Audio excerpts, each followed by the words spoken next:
지난 주간 저에게 한 통의 낯선 이메일이 들어와 있었습니다.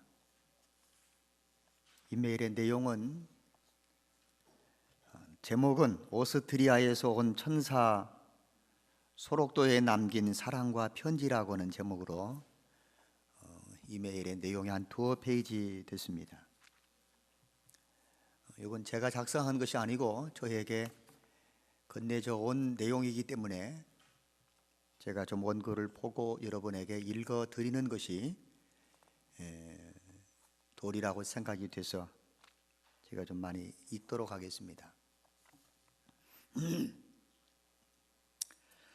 전남 고흥군 도양읍 소록도에서 43년 동안 한센병 환자를 보살펴 온 외국인 수녀 2명이 편지 한 장을 남기고 떠나갔습니다. 소록도 주민들은 이별의 슬픔을 감추지 못한 채 일손을 놓고 성당에서 열흘이 넘도록 두 수녀님을 위한 기도를 드리고 있습니다. 소록도에서 평생을 살아온 71살이 되신 마리아 그리고 70살이 되신 마가레트 두 수녀는 고국인 오스트리아로 지난달 20일을 떠났습니다. 금년 71살이 되신 마리아 수녀님은 1959년에 그리고 마가레트 수녀님은 1962년에 소록도에 첫 발을 내디뎠습니다. 두 분 수녀님은 장갑을 끼지도 않은 채 환자의 상처에 약을 발라주었습니다. 외국의 의료진을 초청해서 장애 교정 수술도 해주고 한센인 자녀들을 위한 영아원도 운영하면서 보육과 자활 정책 사업에 헌신을 했습니다. 우리나라 정부에서는 이분들의 선행을 뒤늦게 알고 1972년에 국민포장 그리고 1996년에 국민훈장 모란장을 각각 수여했습니다. 두 분 수녀님은 이른 새벽 아무도 모르게 소록도 섬을 떠났습니다. 사랑하는 친구 은인들에게라는 편지 한 장만을 남기고 말입니다. 편지 내용은 이렇습니다. 나이가 들어 제대로 일을 할 수 없게 되어 우리들이 있는 곳에 부담을 주기 전에 떠나야 한다고 동료들에게 이야기를 해왔는데 이제 그 일을 우리가 실천할 때라고 생각했다. 부족한 외국인으로서 큰 사랑과 존경을 받아 감사하고 저희들의 부족함으로 혹시라도 마음 아프게 해드렸던 일이 있었다면 여러분에게 용서를 빈다고 했습니다. 소록도 주민자치회장인 김명호 씨는 주민들에게 온갖 사랑을 베푼 두 수녀님은 살아있는 성모 마리아님이라고 했습니다. 작별 인사도 없이 섬을 떠나버린 두 수녀님 때문에 섬은 온통 슬픔에 잠겨 있다고 했습니다. 43년 동안 소록도에서 봉사활동을 해왔던 마리아 마가레트 두 수녀님은 오스트리아 간호학교를 졸업하신 분들입니다. 대한민국 소록도 병원에서 간호사를 원한다는 소식이 오스트리아 수녀회의회까지 전해지자 차례대로 소록도에 왔던 분들입니다. 환자들이 만류에도 불구하고 약을 꼼꼼하게 발라야 한다면서 장갑도 끼지 않은 채 맨손으로 그들의 상처를 만졌습니다. 오후에는 손수 죽을 쑤어주고 과자도 구워서 바구니에 담아 들고 마을 곳곳을 돌아다녔습니다. 소록도 사람들은 전라도 사투리에 한글까지 깨우친 두 수녀를 할매라고 불렀습니다. 꽃다운 20살 때부터 수천 환자의 손과 발이 되어 살아왔는데 지금은 일흔의 할머니가 되신 것입니다.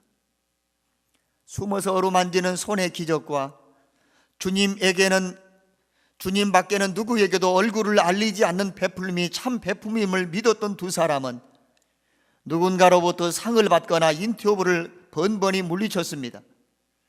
10여 년 전에 오스트리아 정부에서 훈장을 전하는데 주한 오스트리아 대사가 직접 이 섬까지 찾아와서 전달을 했을 정도입니다. 두 분 수녀님의 귀향길에는 소록도에 올 때 가져왔던 헤어진 가방 한 개만 들려 있었습니다. 외로운 섬, 버림받은 섬, 그리고 건너의 섬에는 두 성녀가 다녀가신 곳이라고 사람들은 인식하고 있습니다. 상처받은 사람들을 반세기 가깝게 보살핀 두 수녀님들의 사랑의 향기는 민들레의 씨앗처럼 바람에 날려 어두운 곳을 밝히고 추운 세상을 따뜻하게 덮여주리라고 분명히 믿습니다. 42년 동안의 숨은 봉사, 이렇게 정성을 쏟은 소록도는 이제 많이 좋아졌습니다. 환자도 600여 명 정도로 줄어들었습니다. 누군가에게 알려질까 봐, 요란한 송별식이 될까 봐 조용히 소록도를 떠나셨습니다.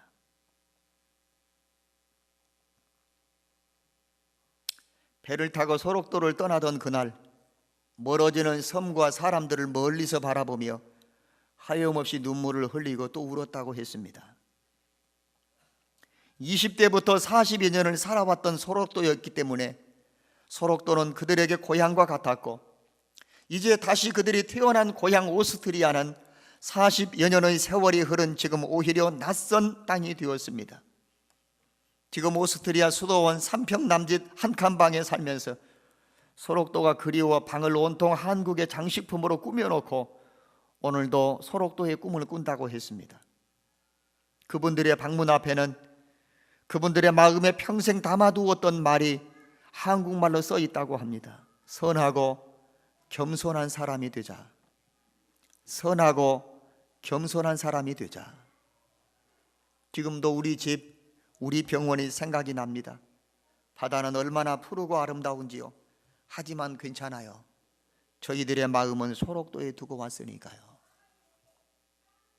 이런 편지 한 통을 남기고 훌쩍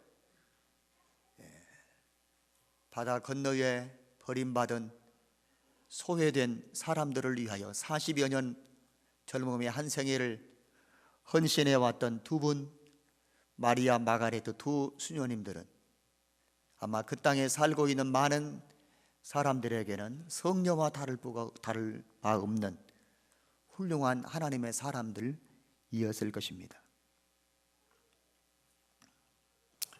덴마크의 사상가였던 키에르 케고르는 1849년에 죽음에 이르는 병이라는 제목의 책을 한 권 냈습니다. 죽음에 이르는 병.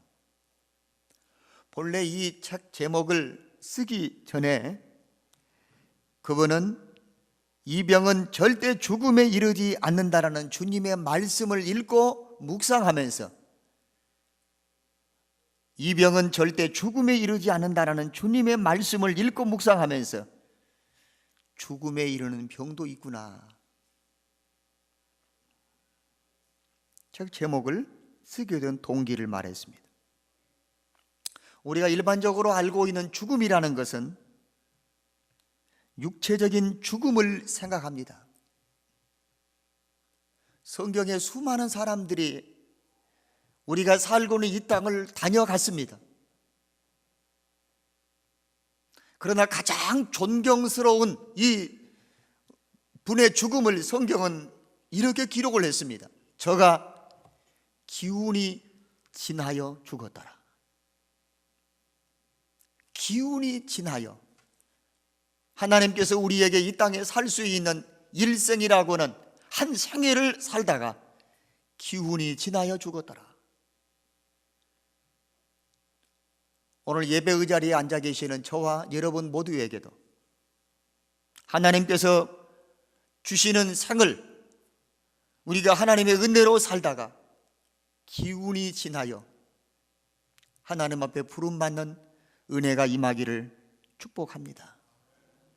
죽음이라는 그 자체가 오늘 키에르 케고르가 언급했던 죽음에 이르는 병이라는 것은 육체적인 이 죽음을 의미하는 것이 아니라 그가 말했던 내용은 영원한 생명을 상실하는 죽음을 의미했습니다.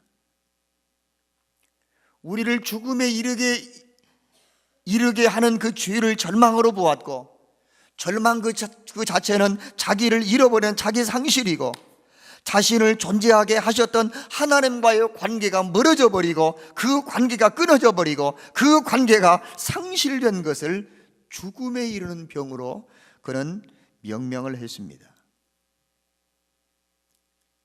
이런 죽음을 초래하는 병원체가 무엇일까? 절망이라고 했고, 절망이라고는 그 근원은 죄라고 언급을 했습니다.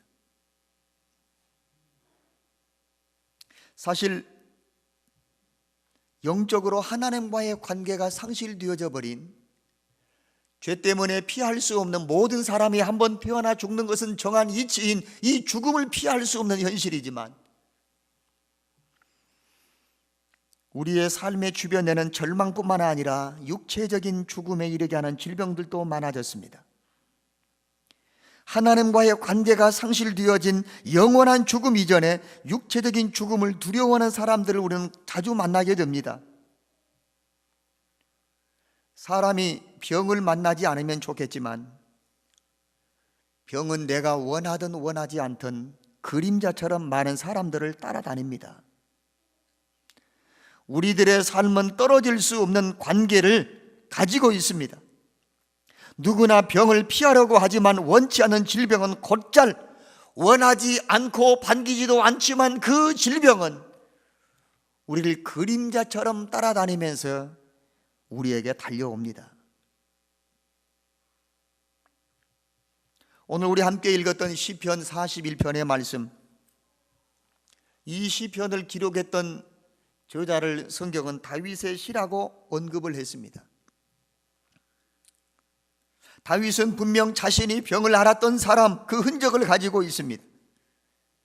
그 육체적인 병 때문에 친구들로부터 버림을 받았고, 한때는 나의 도움을 받았던 각별한 그 사이 친구들과 친척들도 이제는 발꿈치를 들면서 나의 병듦과 나의 약함들을 오히려 꾸짖고 오히려 비방하는 그런 관계가 되어버렸습니다. 그래서 말없이 비통한 눈물을 흘렸던 다윗의 경험을 기록해 내온 성경입니다. 이후에 그가 어떤 병이 걸렸는지, 어떤 치료의 과정을 통하여 그가 나았는지에 대한 처방에 대한 결과는 없지만, 그는 많은 사람들로부터 거리감을 두고 경계의 대상이 되었던 그런 질병을 통하여 또 한 가지 얻게 된 소중한 은혜는,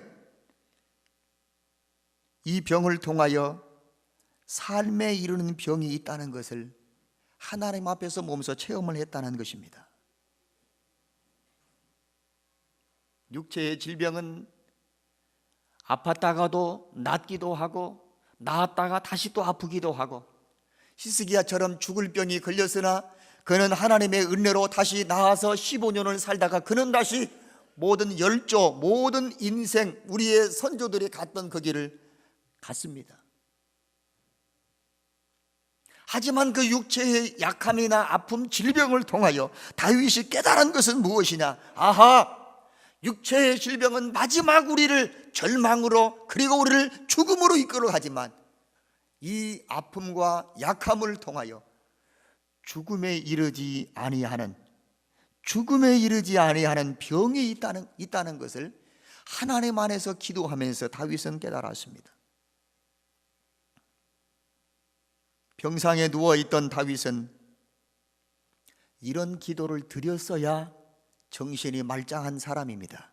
하나님, 내 병을 고쳐주세요. 여러분 한번 따라 하십시다. 하나님, 나의 병을 고쳐주소서. 아픈 사람의 기도는 그 기도를 하는 것이 정상입니다. 하나님, 제 몸이 아픕니다. 제가 약합니다. 제가 너무 고통 가운데 있습니다. 하나님, 제 병을 고쳐주세요. 이렇게 기도하는 것이 당연한 기도입니다. 그런데 다윗은 그 기도를 하지 않았습니다. 41편의 말씀 보니까 41편 4절에 내가 말하기를 하나님 나를 긍휼히 여겨주세요. 내가 주께 범죄하여 싸우니 내 영혼을 고치소서. 병든 내 몸을 고쳐달라고 기도하지 않고 하나님, 내 영혼을 고쳐주세요. 한 번 더 하십시다. 하나님, 내 영혼을 뭐 해주세요? 고쳐주세요. 병든 몸을 고쳐주세요. 아픈 내 상처를 치료해 주세요라는 기도보다도 내 영혼을 고쳐달라고. 왜 이런 기도를 했을까? 하나님께 돌 같은 마음을 제거하여 부드러운 마음으로, 사랑에 가득 찬 마음으로, 표리가 없는 성실한 마음으로 하나님 나를 바꾸어 달라고 하나님께 기도를 했습니다. 세상에서 가장 귀한 은혜와 축복은 자기의 마음이 부서지도록 회개하는 영혼에게 내리시는 하나님으로부터의 축복인 줄로 믿습니다. 그 축복은 우리의 영혼을 새롭게 만드는 거예요. 우리의 영혼을 새롭게 만드는 것입니다. 죽음에 이르지 아니하는 병에 우리는 다다르기를 소망합니다. 당연히 우리 모두는 육체의 약함과 아픔을 가지고 주보의 광고가 되어진 이 어르신들처럼 병원에 신세를 지고 의사와 의술을 의지하고 약을 복용하고 주사를 맞고 치료를 받는 과정 속에 있지만, 그러나 이 아픔과 이 질병의 고통을 통하여 죽음에 이르지 아니하는 이런 하나님의 은혜에 다다를 수 있는 좋은 기회가 주어지기 때문에 병상이 오히려 내게는 무엇이든 다 축복이 된다는 것입니다. 고요한 바다로 저 천국 향할 때 주님 댁에 순풍 주시니 참 감사합니다. 찬송의 가사입니다. 고요한 바다, 순풍을 주셔서 도철단 배가 그 순풍을 받아 원하는 목적지까지 잔잔한 그 호숫가를 떠다니는 그 모습. 그런데 이게 웬일입니까? 갑작스럽게 큰 풍랑, 심한 바람이 불면서 큰 풍랑이 일어나 금방이라도 이 배가 뒤집힐 것 같은 위태로운 상황에 도달합니다. 큰 풍랑이 일어나 나 쉬지 못하나. 이 풍랑 인연하여서 목적지까지 더 빨리 갑니다. 순풍에 돛을 달고 순항하는 배의 평안함도 은혜지만, 갑자기 내가 쉴 수 없고 긴장을 놓을 수 없는 큰 바람이 불고 풍랑이 일어서 내가 탄 배가 금방이라도 뒤집힐 것 같은 위태로운 그 상황 속에서 긴장의 끈을 놓지 않고 다시 한번 그 돛줄을 잡고 키를 잡고 있으면 풍랑 때문에 불어오는 세찬 바람으로 인하여 목적지까지 더 빨리 갈 수 있는 유익이 있다는 것입니다.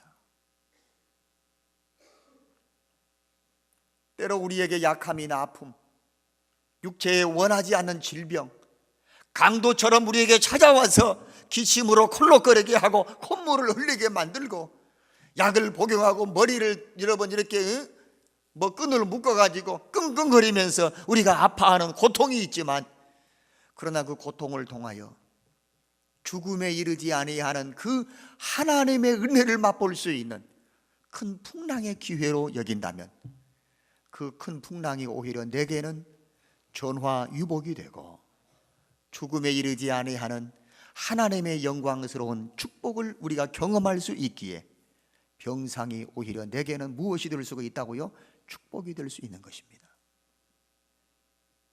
그 형편과 와중에 우리가 하나님께 드려야 될 기도의 제목은, 하나님, 육체의 약함과 아픔을 통하여 육체의 병만 고치지 마시고 내 영혼도 고쳐 주옵소서. 영혼이 고쳐지고 영혼이 회복이 되고 영혼이 하나님과의 관계에서 단절되어져 버리고 상실되어져 버린 그 다리를 육체의 질병을 통하여 하나님을 만나고 하나님과의 거리를 좁혀가고 상실되어져 버리고 끊어져 버린 그 관계를 다시 이어갈 수 있는 아름다운 교량이 될 수만 있다면, 내가 겪고 있는 육체의 약함과 아픔이, 질병이 오히려 전화유복처럼 하나님께 가까이 갈 수 있는 은혜의 통로가 된다는 사실 앞에 감사하고 기뻐하고 행복할 수 있어야 합니다. 다른 사람은 괜찮은데 왜 나에게 유독, 왜 나만 겪는 고난이냐고 불평하지 마세요. 원망하지 마세요. 고난의 뒤편에서 우리를 돕는 하나님의 손이 있잖아요. 김석균 씨는 그런 가사로 노래를 불렀습니다. 고난의 뒤편에 있는 주님의 주실 축복 바라보면서 묵묵하게 참아 기다리세요. 약함과 아픔 가운데 있는 교우들은 누군가의 도움이 필요한 분들입니다. 의사의 손을 빌려야 되고, 가족들의 정성 어린 간병에 따뜻한 보살핌이 필요하고, 의술과 의학이 필요하고, 누군가의 보살핌과 도움 없이는 스스로 육체의 질병에서 자유로울 수가 없는 형편들에 있는 분들이 많습니다. 그런 분들이 오늘 추보에 이름이 올라 있습니다. 오늘 성경은 이렇게 말했습니다. 빈약한 자를 권고하는 자가 복이 있으며 재앙의 날에 여호와께서 저를 건지시리로다. 빈약한 자, 가난하거나 육체적으로 약함 가운데 있는 교우들, 그 사람들을 권면하고 돌아보고 보살펴주는 사람은 도리어 복을 받는다고 했습니다. 빈약한 자를 권고하는 그 사람이 복을 받아요. 간병해주는 사람이 복을 받아요. 치료해주는 사람이 복을 받아요. 내가 의사는 아니어서 치료할 수는 없지만 함께 마음을 모아 아파하고 함께 그 따뜻한 마음과 사랑을 가지고 손잡고 기도해주는 권고하는 사람이 하나님께로부터 복을 받는다고 했습니다. 궁지에 빠진 사람을 돌보는 사람이 하나님 앞에 복을 받습니다. 그러한 사람들이 불행한 일을 경험하게 될 때 하나님은 그 사람을 건져주신다고 했습니다. 마리아 마가레트 수녀님들처럼 젊음의 한때 앞길이 창창한 분들에게 소록도 나환자들, 한센병으로 천혜의 병을 앓고 있는 그들에게 43년 동안 그들이 빈약한 자들을 권고하는 자들로서 이 땅에 보내어졌던 분들입니다. 이 땅에서 그들의 젊음은 소록도 얼굴도 이름도 빛도 없이 그들은 산화되듯 사라지는 것 같으나 하나님 앞에서 그들의 수고는, 당신의 그 섬김이 천국에서 해같이 빛나는 영광스러운 상급과 칭찬과 그리고 면류관이 예비되어 있을 줄로 믿습니다. 눈에 보이는 것이 전부가 아니고 보이지 않는 영적인 하나님께서 갚아주시는 은혜로운 상급들이 그들에게 주어질 것을 우리가 믿음으로 바라본다면 우리도 빈약한 자를 권고하는 일들을 마다하지 않고 앞장서서 다름박질하듯 오스트리아에서 대한민국 저 남쪽 사슴 모양을 한 그 소록도까지 한 생애를 바치러 왔던 그분들처럼 서로 돌아보는 것은 그리스도인들에게 주어진 더없이 소중한 일들입니다. 요즘에 홀로 사는 노인들이 늘어가고 계십니다. 홀로 사는 노인들이 홀로 살다가 갑작스럽게 세상을 떠나도 그 사실을 알지 못하고 어떨 때는 몇 주간씩, 어떨 때는 며칠씩 방치된 경우가 가끔 뉴스에 올라오기도 합니다. 불행한 일 중에 불행한 일이 아닐 수가 없습니다. 우리 그리스도인들은 서로 돌아보는 일을 게을리하지 말아야 합니다. 고린도전서 12장에서 사도 바울은 이렇게 고린도 교회 성도를 향해서 외쳤습니다. 우리의 아름다운 지체는 요구할 것이 없지만 하나님이 몸을 거룩게 하여 부족한 지체에게 존귀를 더하사 몸 가운데서 분쟁이 없고 여러 지체가 서로 같이 하여 돌아보게 하셨다고 했습니다. 건강한 지체는 우리 몸의 약한 지체를 돌아보도록 서로 같이 하여, 그렇게 돌아보는 사람을 하나님께서 돌아보신다고 했습니다. 멀리 사는 가족보다 가까운 이웃이 더 내게는 소중할 때가 있습니다. 우리 주변에, 우리 가족 중에, 우리 교우 중에, 직장의 동료 중에 질병으로 인하여 누군가의 도움을 필요로 하는 분들이 계시고, 아픔의 경험을 통하여 고통받는 이웃들에게 다가서서 그들의 눈물과 신음소리에 함께 참여하는 따뜻한 마음으로 그들에게 다가서는 교우들도 여러 분 계십니다.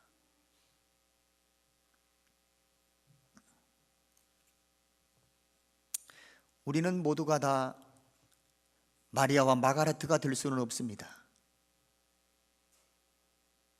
우리 고향을 떠나고 대한민국을 떠나서 낯선 오스트리아에까지 갈 수 있는 형편과 여건들, 자격들은 없지만, 멀리 가서 전하지 못하지만 내 집 근처 다니면서 건질 죄인 많다고 하는 찬송의 가사처럼 우리 구역 식구들 중에, 우리 전도회 회원 가운데 그리 많지 않은 우리 영광교회의 사랑하는 지체들과 공동체 속에서 아파하고 고통 가운데 신음하고 병원에 신세를 지고 있으며 의사와 약과 의술을 통하여 치료받고 있는 그들 곁에 찾아가서 손잡고 함께 마음에 담은 따뜻한 사랑으로 기도해 주는 그 손길이 하나님께서 권고하는 자에게 주시는 복을 받을 수 있는 기회가 있다, 그 말입니다. 또 한 가지 우리가 여러분 얻어야 될 귀한 교훈이 한 가지 있습니다. 우리가 사랑으로 서로 섬김과 돌봄을 하는 가운데 주님께서 우리를 돌아보아 주시는 은혜가 임할 것입니다. 죽음에 이를 병이 아니라고 나사로의 병 앞에서 예수님은 말씀하셨습니다. 이 병은 죽을 병이 아니라 하나님의 영광을 위하는 병이다. 하나님의 아들로 이것을 통하여 영광을 얻게 하려 함이라고 했습니다. 우리는 육체의 병이 들면 많은 사람들이 약간의 정죄하려고 하는 비난으로 손가락질을 하는 경우들이 많습니다. 예수님과 함께 길을 가던 제자들이 저 건너편쯤에 앞을 볼 수 없는, 눈을 떠서 볼 수 없는 소경 소녀가 지나가고 있었더니 제자 중에 하나가 이렇게 예수님께 물었습니다. 예수님, 저 소녀가 앞을 못 보는 이유는 부모의 죄 때문입니까? 본인의 죄 때문입니까? 제자들이 말했던 그것은 오늘 그리스도인들이 갖는 정죄하는 마음입니다. 목회자의 가정에 기도할 제목이 있으면 목사님이 뭐 잘못한 것 있었나? 세례 요한의 아버지 사가랴와 엘리사벳 부부는 그 당대의 영적인 지도자 목사님 사모님입니다. 남들은 다 아기 낳고 사는데 이 사가랴와 엘리사벳 이 목회자 가정에는 자녀가 없습니다. 사람들은 이렇게 수군댔을는지 모릅니다. 사모님이 너무 뚱뚱해서 아기를 못 낳나? 목사님이 결혼하기 전에 뭔 잘못한 죄가 있어서 하나님 앞에 벌 받아서 그러나? 앞을 못 보는 소경의 그 원인이 부모의 죄입니까? 본인의 죄입니까? 정죄하려고 하는 마음이 있는 거예요. 나는 괜찮은데 저 사람은 괜찮지 않으면 정죄하려고 하는 마음으로 발뒤꿈치를 들고 오늘 병든 다윗을 향하여 내게 떡을 먹던 그 친구들이 발뒤꿈치를 들고 내게 뭐 합니까? 대적합니다. 비난합니다. 주님께서는 이렇게 말씀하셨습니다. 본인의 죄도 아니고 부모의 잘못도 아니다. 하나님께서 이 딸을 통하여 영광을 받으시려고 허락하신 병이다.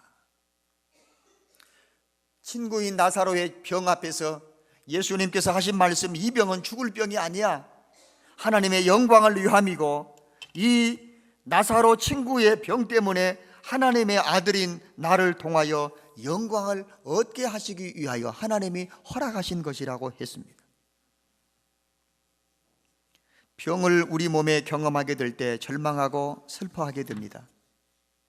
그러나 그 병을 통해서, 아픔을 통해서, 병원에 신세지는 고통을 통해서 하나님과 참된 만남을 갖기만 한다면 그때는 위기가 변하여 기회로, 슬픔이 변하여 소망으로 바꾸어지는 경험을 하게 될 것입니다. 투병 기간을 통해서 하나님의 영광을 나타내는 새로운 삶을 살게 하는 병이 될 수도 있습니다. 그 병으로 말미암아 하나님과 나와의 관계가 멀어졌던 사람들이 하나님께로 가까이 나아가는, 원하는 목적지까지 더 빨리 갈 수 있는 풍랑이 오히려 전화위복이 될 수 있다 그 말입니다. 건강했더라면 하나님을 찾지 않았을 사람이 갑작스럽게 내 몸에 원치 않는 질병을 통하여 하나님을 찾게 되고 하나님을 예배하게 되고 하나님께 기도하게 되고, 그래서 하나님께로 가까이 나올 수만 있다면 그 병은 우리를 죽음에 이르지 아니하는 병으로 인도하는 좋은 천사가 될 수 있는 것입니다.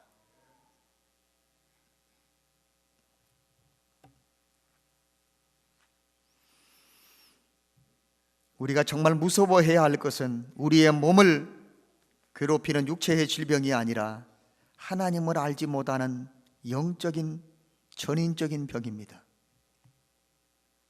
우리가 살고 있는 이 시대는 살았다고 하지만 실상은 죽어 있는 사람들이 많습니다. 영혼이 병들어 있고 그들의 삶이 신음하고 있는, 영적으로 많이 아파하는 사람들이 많습니다. 어떻게 우리의 삶을 치료받아야 할지도 모르고 방황하며 점점 더 죽음의 깊은 바다로 영적인 질병의 나락으로 떨어져 가고 있는 사람들이 많습니다. 오히려 그런 상황에 육체의 질병을 통하여 하나님께로 다시 돌아올 수 있는 기회가 된다면, 육체의 질병이 오히려 벌의 침이 우리를 쏘았을 때 그 침으로 인하여 부기가 올라오르고 그러면서 쑤시고 아프고 통증으로 힘들어하지만, 벌의 그 침으로 말미암아 오히려 우리에게는 더 좋은 효과를 얻어낼 수 있는 것처럼, 얼마간의 병의 질병을 통하여 겸손하게 되고 삶을 진지하게 남은 생애를 살게 되고, 그리고 생명의 주인 되신 하나님을 찾고 만날 수 있는 기회가 주어진다면 얼마나 여러분 귀한 은혜요 축복으로 여기겠습니까? 성경에 기록되어 있는 예수님의 생애 가운데 유대 땅의 많은 사람들이 그들을 괴롭히는 병이 아니었더라면 나사렛 예수님의 사랑의 손길을 잡아보지도 못했을 것이고, 예수님을 통하여 하나님 나라의 능력이 임하지도 않았을 것이고, 눈먼 자가 보지도 못했을 것이고, 앉은 배가 일어나지도 못했을 것이고, 오늘 예수님을 만나보지도 못하는 안타까운 생을 살다가 그들은 세상을 떠났을 터인데, 우리가 살고 있는 현대에 수많은 이름도 알 수 없는 병들이 많이 생겨나고 있습니다. 개인에게나 환경에 많은 문제점을 안고 있는 이 시대 사회적인 현실입니다. 우리가 살고 있는 이런 시대에 그리스도인들이 꼭 기억해야 될 두 가지 중요한 교훈을 저는 여러분 큰 제목으로 말씀을 드리고 설교를 마치겠습니다. 내가 건강하면 다른 사람의 약함과 아픔을 자칫 그냥 넘길 수가 있습니다. 내가 배부르면 가족들 배고픈 상황을 잊어버리게 되는 것처럼, 내가 아프지 않고 내가 어려운 고통 가운데 경험해보지 못하면 아픈 사람의 그 형편을 헤아리지 못하고, 빈약한 자를 권고하는 자리에 마리아처럼 마가렛처럼 두 번 수녀님들처럼 그렇게 따뜻한 사랑으로 헌신하기가 어렵다는 것입니다. 우리 모두는 주님의 사랑으로 빈약한 자를 돌아보는 따뜻한 사랑의 사람들이 되었으면 좋겠습니다.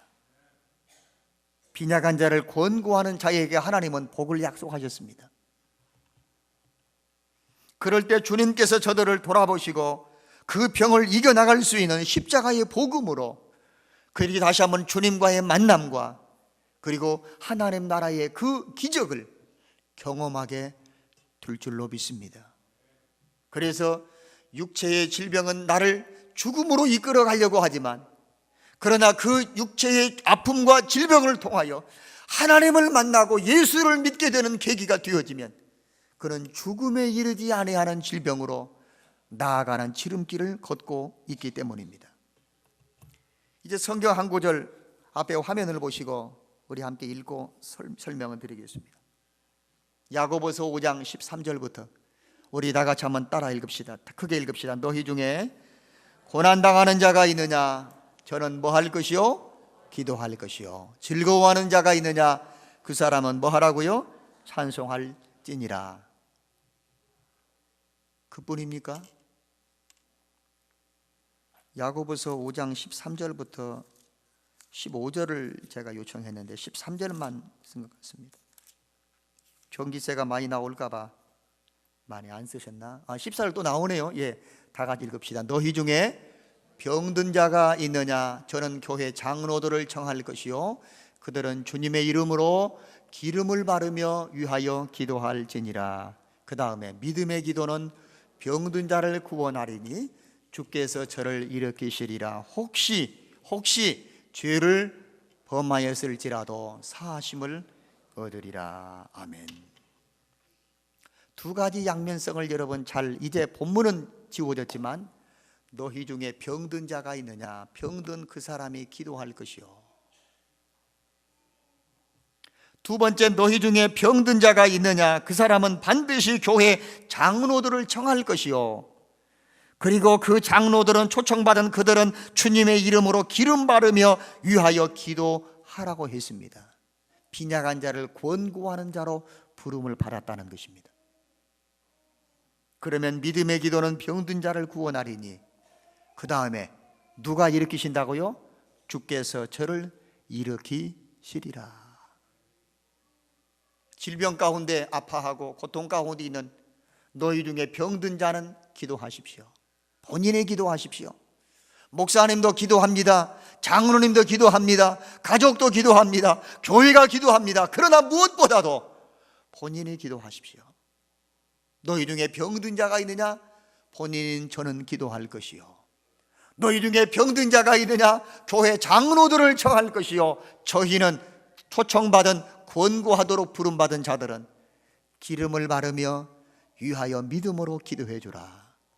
그러면 그 기도와 권고하는 따뜻한 마리아 수녀처럼, 마가렛 수녀처럼 따뜻한 사랑으로 그들을 권고할 때 병든 자를 누가 일으키신다고요?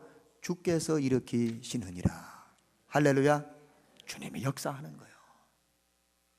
목사님의 기도로, 장로님의 기도로가 아니라 주님의 은혜로 내가 일으켜 선노라고 그 입을 통하여 하나님께 영광을 돌리게 될 줄로 믿습니다. 우리 교회 육체적으로 약함과 아픔 가운데 계시고 병원에 신세를 졌다가 퇴원하신 분도 계시고 입원하신 분도 계시고 내일부터 항암 치료를 받으셔야 할 분들 계시고 병약한 성들이 많습니다. 가난 가운데, 육체의 아픔 가운데 힘들어하는 교우들을 권고하는 자들로 우리 성도들이 아름답게 일어날 수 있기를 축복합니다.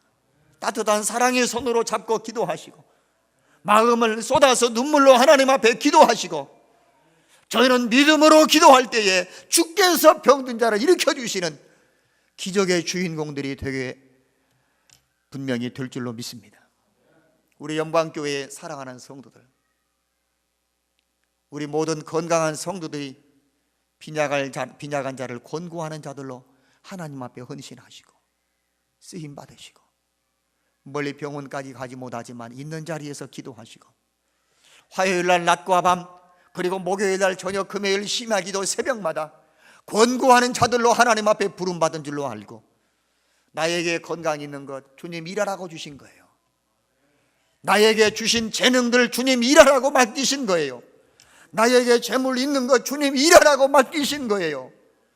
주님 일하라고 권고하도록 재물도 주시고 건강도 주시고 은사도 주셨다면 주님께서 필요로 하실 때에 사용해야만 주신 재능과 은사와 건강과 재물들이 하나님 앞에 아름다운 상급으로 하늘에서도 보상받는 축복의 통로가 될 줄로 믿습니다.